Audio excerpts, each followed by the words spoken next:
राजू अपने माता पिता के साथ एक गांव में रहता था और वो बहुत गरीब थे।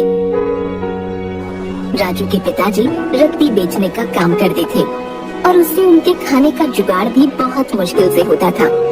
इस बात से घर वाले बहुत परेशान रहते थे। राजू पढ़ाई करना चाहता था, लेकिन पैसे नहीं होने की वजह से उसके घर वाले उसे पढ़ाई नहीं करा पा रहे थे।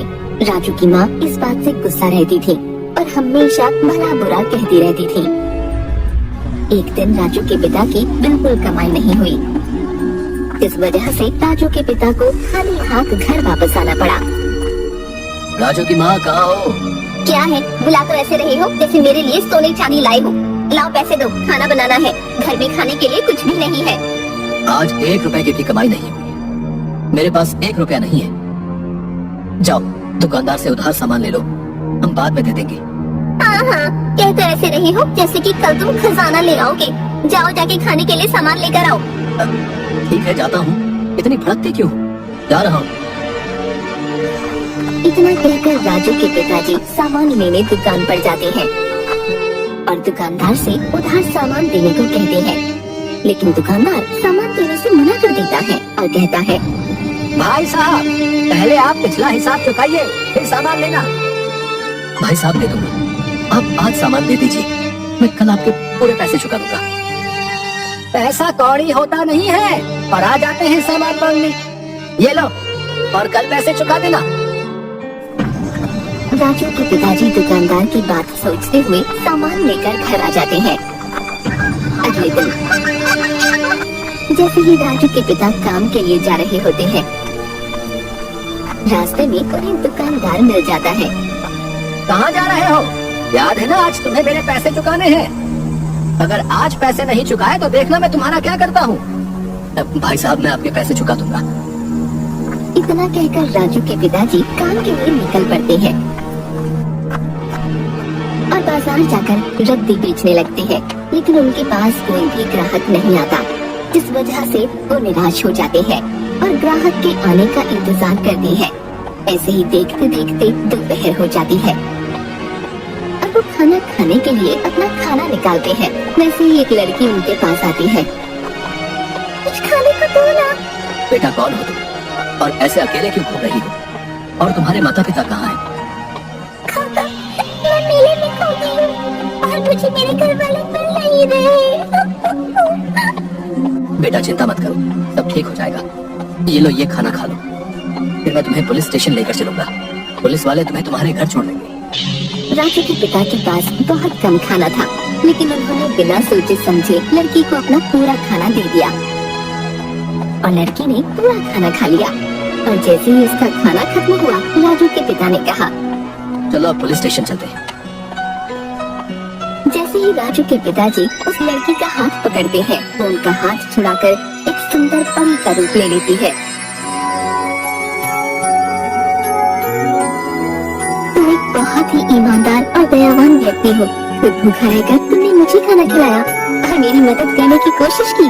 इसे देखकर मैं बहुत खुश हुई, इसलिए मैं तुम्हें ये जादुई किताब दे रही हूँ। इसे कभी अपने से दूर मत करना। और इतना कहकर वो परी वहाँ से उड़ जाती है। उस परी के वहाँ से जाने के बाद जैसे ही राजू के पिताजी किताब खोलते हैं, वैसे ही किताब से एक आवाज आती है, मुझे तुम्हारे बारे में सब पता है। ये सुनकर राजू के पिताजी डर जाते हैं। किताब से दोबारा आवाज आती है, डरो मत, मैं एक जादुई किताब हूँ। मुझे तुम्हारी सारी परेशानी के बारे में पता है। क्या सच में तुम्हें मेरी परेशानी के बारे में पता है? क्या तुम सच में मेरी परेशानी दूर कर सकती हो? हाँ, जैसे ही तुम इस किताब का अगला पेज पलटोगे और बताओगे कि क्या परेशानी है, वैसे ही तुम्हें अपनी परेशानी का हल मिल जाएगा। ठीक है, जादुई किताब। और राजू के पिताजी ने पेज पढ़ा और सबसे पहले उन्होंने बोला, ये जादुई किताब, मैं दुकानदार के पैसे कैसे लौटाऊं? तुम अपने घर जाओ, वहाँ तुम्हें एक पुराना संदूक मिलेगा। इतना कहकर किताब अपने आप बंद हो गई। राजू के पिताजी किताब में लिखी बातों को सोचते हुए घर पहुँचते हैं और संदूक को खोजने लगते हैं, लेकिन उसे कहीं भी संदूक नहीं मिला।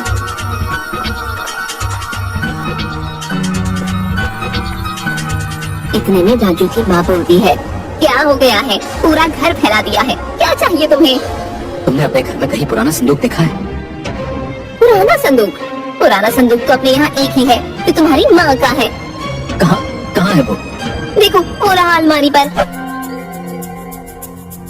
राजू के पिताजी ने वो संदूक उतारा और उसे खोला तो देखा उसमें पैसे रखे हुए थे। ये देख दोनों पति पत्नी बहुत खुश हुए। राजू के पिता ने तुरंत पैसे लिए और दुकानदार के पास गए। ये लो तुम्हारे पैसे, बोला था ना आज दे दूंगा तुम्हारे पैसे। हाँ लाओ लाओ। और दुकानदार को पैसे देकर वो घर आ गए। फिर सोचने लगे, चलो आज का काम तो हो गया, लेकिन अब कल का क्या? फिर उसे जादुई किताब के बारे में याद आया और उसने किताब निकाली और पूछा, मैं ऐसा क्या करूं जिससे मेरी आमदनी अधिक हो और मैं अमीर हो जाऊं? तुम्हारे पास जो पैसे बचे हैं उनसे तुम एक दुधारू गाय ले आओ, उससे तुम्हारी आमदनी दुगनी हो जाएगी। राजू के पिता अगले ही दिन बाजार जाते हैं और गाय खरीद कर घर ले आते हैं और उसका दूध बाजार में बेचने लगते हैं और धीरे धीरे उनकी हालत पहले से ठीक हो जाती है और आमदनी भी अधिक हो जाती है और एक एक करके वो बहुत सारी गायें खरीद लेते हैं, जिससे वो बहुत अमीर हो जाते हैं।